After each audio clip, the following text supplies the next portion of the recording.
Nderek Gladet nggih Bapak. Nepangaken nami kula Sri Wahyuni dusun Kajar Trangkil. Nggih.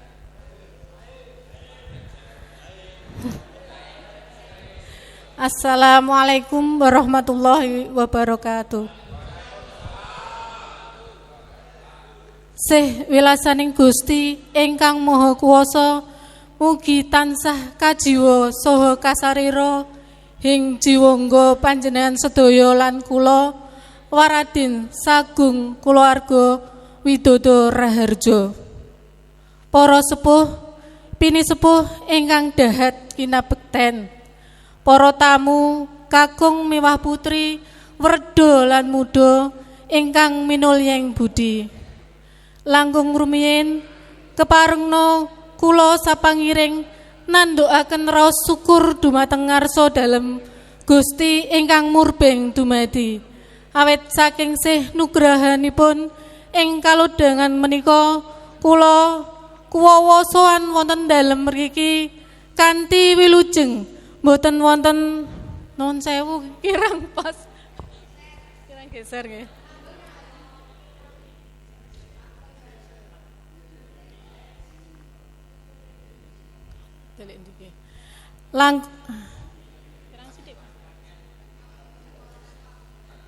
Langkung rumiyin keparengna kula sapangiring nandhukaken raos syukur dumateng ngarsa dalem Gusti ingkang murbeng dumadi. Awit saking sih nugrahanipun ing kalodhangan menika kula kuwawasan wonten dalem mriki kanthi wilujeng mboten wonten pambeng rahayu tanpa reridu, slamet tanpa reribet.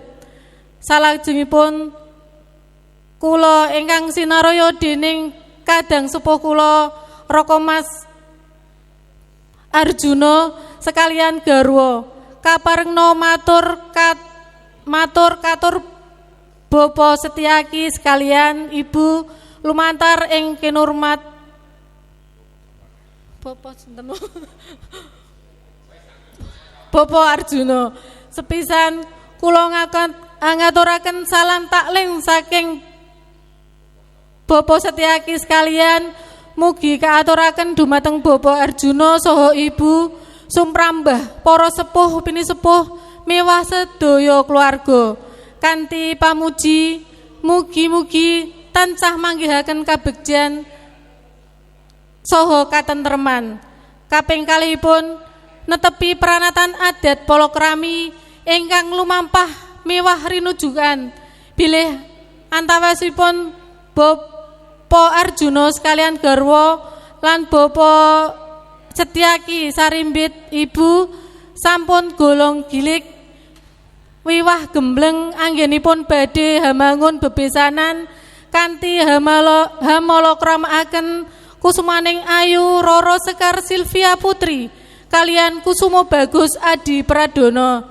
Pramila ing dalu menika kula piniji hanganti saha hamasrahaken calon pengantin jalu saperlu badhe puruhita ing ngarsanipun Bapak Arjuna sekalian garwa. Wosing gati keparenga Bapak Swarsana dalesan Ibu paring wewarah kinarya sangu anggenipun mangun bale wisma salajengipun. Jangkep triwigatining sowan Raka Mas Jati Kusuma sekalian anggenipun sowan nganti angsal-angsal ingkang boten mingsra wujudipun lan boten sepintena kerta ajinipun. Mila sarampungipun atur kula mangke badhe kula caosaken mugi kersa nampi kanthi renaning penggalih. Mekaten menggah aturipun Raka Mas Jati Kusuma sekalian lumantar kula tumrap kula sagotrah ingkang kapiji nganti calon pengantin jaler saha kula pribadi ingkang piniji matur nglenggana kathah kalepatan katitik saking sisipin atur kirang runtuting basa miwah kiranging trapsila ingkang menika kula ugi nyuwun lumunturing pangaksami puput pepuntoning atur hayu hayu rahayu ingkang sarwi tinamtu bagya mulya salamiya. Nuwun. Wassalamualaikum warahmatullahi wabarakatuh. Nggih, matur sembah nuwun Ibu. Wonten panyarwe? Mboten? Lajeng ingkang pungkasan monggo. Atur panampi saking keluarga calon pengantin putri wonten ing acara widodari. Mas, monggo Pak. Monggo kula dherekaken. Mas, nggih, monggo. Majeng mawon. Mangke lajeng nembe kula evaluasi kula kadosipun wonten pandangan kathah mengke kula ringese. Pak biasane esuk ku ana ubur rame bareng arep anu nggih, mangke.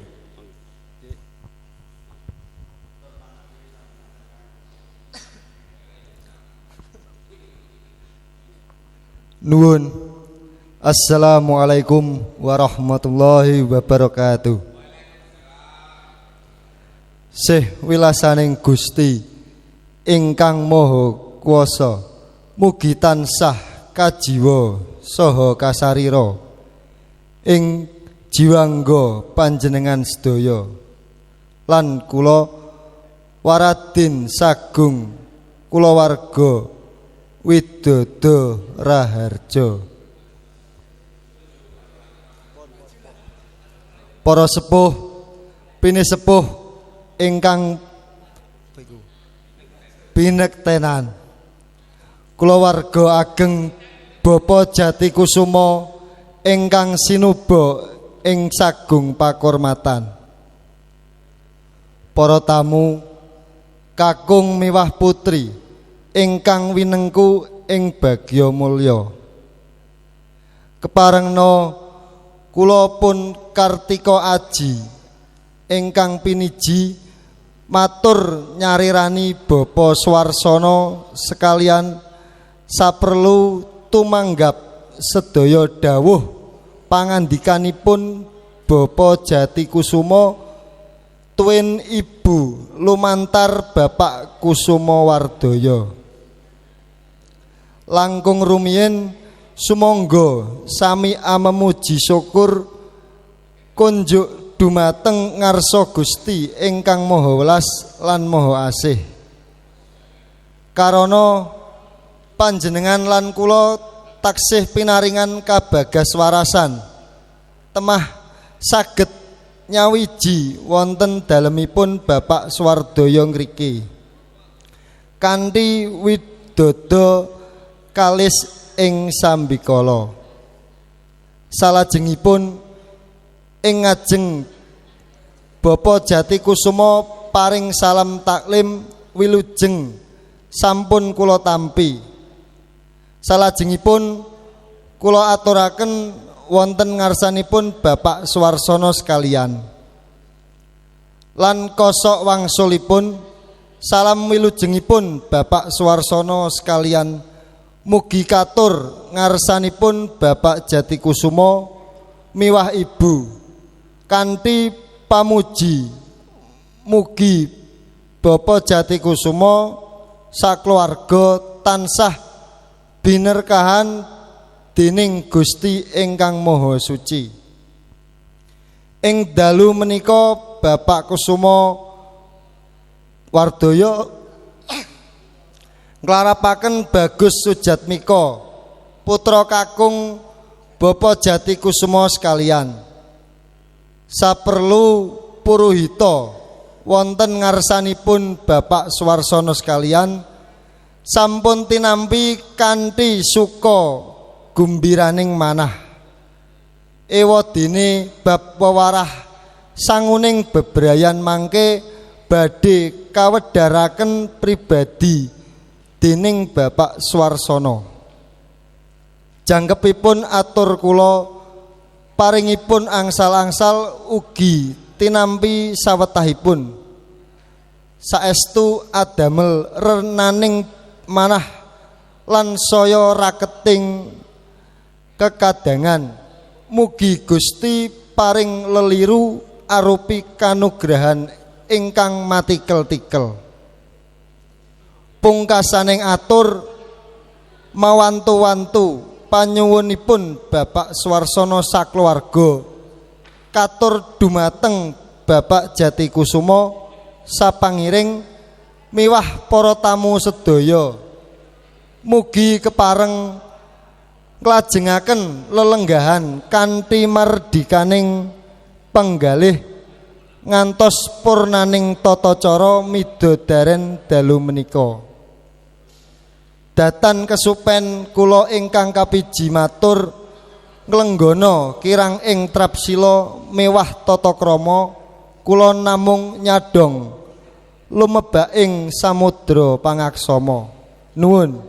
Wassalamualaikum warahmatullahi wabarakatuh. Matur nuwun. Matur sembah nuwun. Tasih wonten wekdal watawis 2 menit. Nggih. Ngaten. Wonten pandangan utawi wonten panyarwe. Kalau wau saking Pak Nardi wonten pandangan dhateng kula. Pak, mboten pasrah sanggan menika mboten enjing menika saderengipun ijab menika besanipun. Nuwun sewu ingkang kula aturaken menika tataran jangkep, tahapan lengkap saking wewarah dalem saking kraton Kasunanan Surakarta Hadiningrat. Ngaten nggih.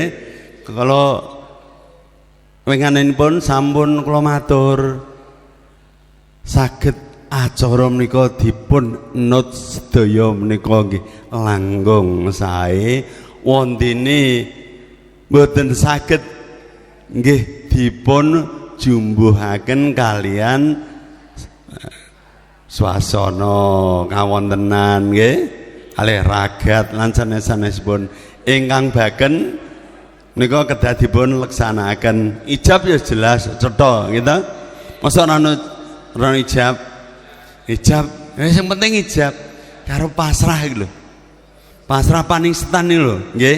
Nah, lah sok kala mangsa wonten dusun menika nggih owah gingsir nanging kedah dipun rembak saderengipun antawisipun sak beten-betenipun ingkang hamengku gati kalian pambiwaranipun. Lho karepe sing di omahe karepe ngene kok pambiwarane gawe nganggo pathokan sing baku. Lah terus kepiye? Nggih. Dos pundi kersanipun ingkang kagungan kersa. Ngeten nggih. Saged kemawon kala winginipun acara nipun dipun ringkes tunggal dinten enjing menika pami. Saderengipun ijab wonten lung tinampen utawi pasrah panampi pasrah tinampi sanggan lamaran wau lho nggih wong iku nggo syarat carana ijab nek iso ya diadani dianake sadurunge ijab nggih ngaten nggih jejangkeping palakrami. Nah terus nek acarane kuwi sambung sumambung nggih mboten ledangu saged kemawon ingkang masrahaken kala wau nggih masrahke uba rampe masrahke calon manten kakung terus apa neh nggih menika nggih masrahke calon manten kakung berampe kalih manten kakung tok pun saged kemawon setunggal dinten menika mangke disambung acara panggih awit acarane dados tunggal sambung semambung mboten ledangu nggih ya ora ana pasrah calon pasrah manten meneh sadurunge panggih nggih. Lah sok kala mangsa malah wonten dusun nika nggih biasane mantene teko terus dijabno terus langsung ditemokno nggih ta engko ngantene lungguh bar foto-foto lagi diacarani pasrah tampi nggih ta. Nah, lah saged napa mboten saged njumbuhaken kawontenan. Ning nek pasrah ning kono ya sing dipasrahke tetep senajan wis apa mau secara simbolis mau apa sanggane wis dipasrahke ning kan durung nganggo tetembungan gitu, urung diwecake diwedarke. Engko diwedarke nang kono. Terus ya dipasrahke calon manten pasrahke mantene umbar ijab nggih ben digula wentah. Ngaten. Terus engko nyuwun pamit nek acara sampun paripurna nyuwun pamit. Kosok wangsulipun ingkang nampi nggih ngaten saged dipun ringkes wonten ngriku nggih nampa pas. Pak yo saged kemawon Pambagioharjo damel diringkes nggih dados 3. Diringkes dados tunggal. Ogakno Pambagioharjo dhewe. Biasane ngaten ten dusun saged yo ngira-ngiros Pambagioharjo nampa sanggan lamaran, nampa nganten terus adang malah maudha kasana biasanya Pak Kiai nunggu berarti papat amplope papat yang ngaturi amplop nggih amplope papat yang isine gak ono kabeh nggih jadi apa tegese mau Pambagioharjo gitu nampa sanggan lamaran nampa nganten terus tutur-tutur nggih tutur-tutur nggih sekawan nggih nek diringkes sing tutur-tutur prayoginipun ingkang nampi kemawon sing kagungan dalem aja sing masrahno wong adoh wong tamu tutur-tutur nang kono nggih Pak Kiai nggih bijang menawi panjenengan dipun aturi anu kalih tutur-tutur nggih Pak Kiai lho nek jenengan diaturi masrahno sampun ngantos wong jenengan tamu kok adul ngelmu adul gendung nang kono kejaba nek wau kalih kula dititipi pesen kalih tiyang sepuhipun calon manten kakung kapurih nyangoni mbok menawa lali ngoten lho nggih sangu anggone omah-omah ngoten saged nggih nek gak kok malah nuturi mantene loro nuturi tamune kabeh lho menika kleru mboten sopan itu. Kejaba nek wakil di omah saged ngoten nggih. Dirayuk kabeh papat wol diringkes amplope sekawan. Ngoten nggih. Nggih. Pak Nardi mau ben engko ya ben entuk kita. Sampun kula jawab niku wau Pak ngoten nggih. Jadi iso Pak ning mburi Pak. Terus malah wonten gangsal tambah gangsal ndonga nisan. Saged ya Pambagio ya nampa lamaran ya nampa nganten tutur-tutur nggih ular-ular terus ndonga mah nutup 5 saged diringkes ngaten nggih nggih sampun nggih menika kesimpulanipun mlendang pinten menit nggih sampun nggih cekap nggih pun wonten sasmita saking Rama Sena wektalipun sampun purna nanging mbok bilih panjenengan tasih kagungan pandangan utawi nek ingkang dereng kawedhar wonten ing mriki mangke saged lumantar WA nggih tuladanipun sampun sedaya kula aturaken kantun nyinaoni nek ora kuat ngapalke aku sesuk kon nampa lamaran nampa sangen lamaran maca engko diwahi sithik-sithik nggih ngoten diwaca ning nek maca ya panjalukku aja terus menteleng catetan tok. Ngeten nggih? Ampun. Nggih. Kula nglenggana kathah kekirangan, kathah kekilapan sedaya ingkang kula aturaken, kathah ingkang ketriwal. Pramila awit samudayanipun kula wau nyuwun agung samudra pangasami sugeng pepanggihan malih wonten ing sanes wekdal nggih saged menawi mangke sak sampunipun menika cekap nyebat kula Pak Tarmin ngoten kemawon awit naik sampun kawisuda mengke panjenengan dados warga permadani ateges mboten wonten napa seswa kalian diuja malih nggih kadang keluarga ngoten nggih semanten bila taufiq wal hidayah wassalamualaikum warahmatullahi wabarakatuh.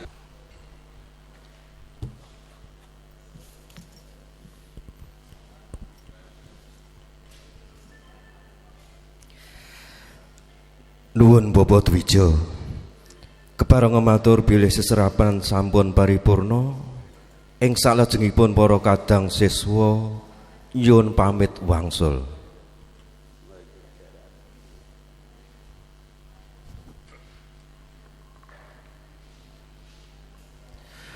Assalamualaikum warahmatullahi wabarakatuh. Para kadang siswa, seserepan sampun paripurna saderengipun panjenengan kondur. Sumangga manunggu puja wonten Gusti ingkang murbeng dumadi. Kanthi ageng pangajab lampah kondur panjenengan sedaya pinaringan slamet widodo kalis ing sambikala. Kepanggih kalian keluarga kanthi bagya mulya. Para kadang siswa kula aturi jumeneng.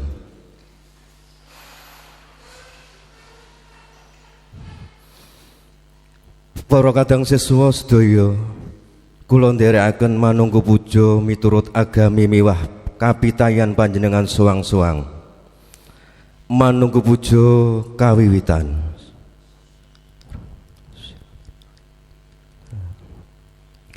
Manunggu puja purna